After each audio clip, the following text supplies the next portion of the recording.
ଆଜି ଆମେ କଥା ହେବା ଭାରତର ସବୁଠାରୁ ଧନୀ ମନ୍ଦିର ସମ୍ପର୍କରେ।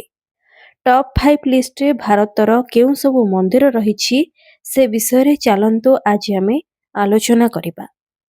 ଭାରତରେ ମନ୍ଦିରଗୁଡ଼ିକ ଆମ ବିଶ୍ୱାସର ପ୍ରତୀକ ଏବଂ ଆମର ସମୃଦ୍ଧ ଧାର୍ମିକ ଐତିହ୍ୟର ମଧ୍ୟ ପ୍ରତୀକ। ଭାରତରେ ଏପରି ଅନେକ ମନ୍ଦିର ରହିଛି ଯେଉଁଠାରେ ପ୍ରତିବର୍ଷ କୋଟି କୋଟି ଟଙ୍କାର ଦାନ ମିଳିଥାଏ। ଆଜି ମୁଁ ଆପଣଙ୍କୁ ଦେଶର ସବୁଠାରୁ ଧନୀ ମନ୍ଦିର ବିଷୟରେ କହିବି। ଚାଲନ୍ତୁ ଆଉ ଡେରି ନକରି ଜାଣିବା ଭାରତର 5ଟି ସବୁଠାରୁ ଧନୀ ମନ୍ଦିର ବିଷୟରେ। ଟପ୍ 5ରେ ରହିଛି ମୁମ୍ବାଇର ସିଦ୍ଧି ବିନାୟକ ମନ୍ଦିର।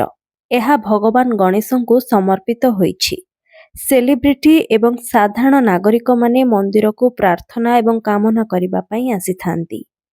ରିପୋର୍ଟ ଅନୁଯାୟୀ ମନ୍ଦିରଟି 3.7 କିଲୋଗ୍ରାମ ସୁନାରେ ଆବୃତ ହୋଇଛି। ମନ୍ଦିରର ଦାନ ଏବଂ ନୈବେଦ୍ୟରୁ ବାର୍ଷିକ ପ୍ରାୟ 125 କୋଟି ଟଙ୍କା ମାନେ ପାଖାପାଖି 1.25 ବିଲିୟନ ଆୟ କରିଥାଏ।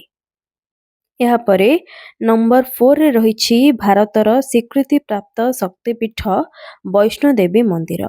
ଏହା ସମସ୍ତ ଶକ୍ତିପୀଠ ମଧ୍ୟରୁ ଅନ୍ୟତମ। ଏହା ହେଉଛି ଦେଶର ସବୁଠାରୁ ଧନୀ ମନ୍ଦିର ମଧ୍ୟରୁ ଗୋଟିଏ। ମାତାଙ୍କ ଆଶୀର୍ବାଦ ପାଇବା ପାଇଁ ହଜାର ହଜାର ଭକ୍ତ ବର୍ଷ ସାରା ଏଠାକୁ ଧାଇଁ ଆସନ୍ତି। ରିପୋର୍ଟ ଅନୁଯାୟୀ ଶ୍ରାଇନ ବୋର୍ଡ ଭକ୍ତମାନଙ୍କ ଦାନରୁ ବାର୍ଷିକ 500 କୋଟି ଟଙ୍କା ମନ୍ଦିର ଦାନ ଆକାରରେ ପାଉଛି। ନମ୍ବର 3ରେ ରହିଛି ଦେଶର ସବୁଠାରୁ ଧନୀ ମନ୍ଦିର ମହାରାଷ୍ଟ୍ରର ଶିରିଡି ସାଇ ବାବା ମନ୍ଦିର। ଏହା ଲିଷ୍ଟର ତୃତୀୟରେ ରହିଛି। ରିପୋର୍ଟ ଅନୁଯାୟୀ ମନ୍ଦିରର ବ୍ୟାଙ୍କ ଆକାଉଣ୍ଟରେ ପ୍ରାୟ 1800 କୋଟି ଟଙ୍କା ରହିଛି। 380 କିଲୋଗ୍ରାମ ସୁନା ସହ 4428 କିଲୋଗ୍ରାମ ରୂପା ଏବଂ ଡଲାର ସହ ପାଉଣ୍ଡ ଭଳି ବିଦେଶୀ ମୁଦ୍ରାରେ ବିପୁଳ ପରିମାଣର ଟଙ୍କା ଗଚ୍ଛିତ ଆକାରରେ ଅଛି। ଏହାପରେ ନମ୍ବର 2ରେ ରହିଛି ଦେଶର ଅନ୍ୟ ଏକ ସବୁଠାରୁ ଧନୀ ମନ୍ଦିର ଆନ୍ଧ୍ରପ୍ରଦେଶର ତିରୁପତି ବାଲାଜୀ ମନ୍ଦିର। ଏହା ଦ୍ୱିତୀୟ ସ୍ଥାନରେ ରହିଛି।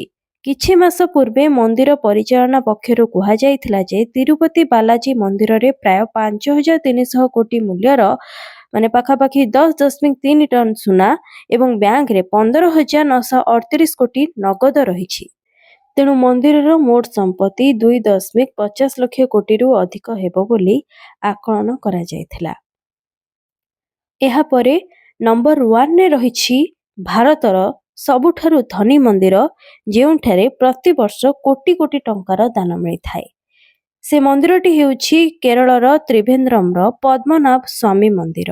ବର୍ତ୍ତମାନ ଏହା ହେଉଛି ଆମ ଭାରତର ସବୁଠାରୁ ଧନୀ ମନ୍ଦିର। ମନ୍ଦିରର ଭଣ୍ଡାରରେ ହୀରା, ସୁନା, ଅଳଙ୍କାର ଏବଂ ସୁନା ମୂର୍ତ୍ତିମାନ ରହିଛି। ରିପୋର୍ଟ ଅନୁସାରେ ମନ୍ଦିରର 6ଟି ଭଣ୍ଡାରରେ ମୋଟ 20 ବିଲିୟନ ଡଲାରର ସମ୍ପତ୍ତି ଅଛି। ମନ୍ଦିରରେ ଅବସ୍ଥିତ ଭଗବାନ ମହାବିଷ୍ଣୁଙ୍କ ମୂର୍ତ୍ତି ସୁନାରେ ତିଆରି। ମୂର୍ତ୍ତିର ମୂଲ୍ୟ 500 କୋଟି ହେବ ବୋଲି ଆକଳନ କରାଯାଇଛି।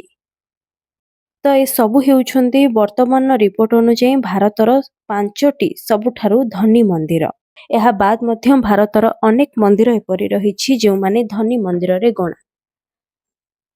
ତେବେ ଆମ ଭାରତର ଏହି 5ଟି ଧନୀ ମନ୍ଦିରକୁ ନେଇଥିବା ଆଜିର ସ୍ପେଶାଲ ଭିଡ଼ିଓଟି ଆପଣଙ୍କୁ କିଭଳି ଲାଗିଲା ମୋତେ କମେଣ୍ଟରେ ନିହାତି ଜଣାଇବେ। ଭିଡ଼ିଓଟି ଯଦି ଆପଣଙ୍କୁ ଭଲ ଲାଗିଛି ତେବେ ଏହାକୁ ଲାଇକ୍ କରନ୍ତୁ ଏବଂ ଖୁବ୍ ମାତ୍ରାରେ ସେୟାର ମଧ୍ୟ କରନ୍ତୁ। ଦେଶ ଦୁନିଆ ରାଜ୍ୟ ତଥା ଜିଲ୍ଲା ସହ ଜଡ଼ିତ ଏଭଳି ଅନେକ ଇନଫର୍ମେଟିଭ୍ ଭିଡ଼ିଓ ଯଦି ଆପଣ ଦେଖିବାକୁ ଚାହାନ୍ତି ତାହେଲେ ଆଜି ହିଁ ମୋ ଚ୍ୟାନେଲକୁ ସବସ୍କ୍ରାଇବ୍ କରନ୍ତୁ।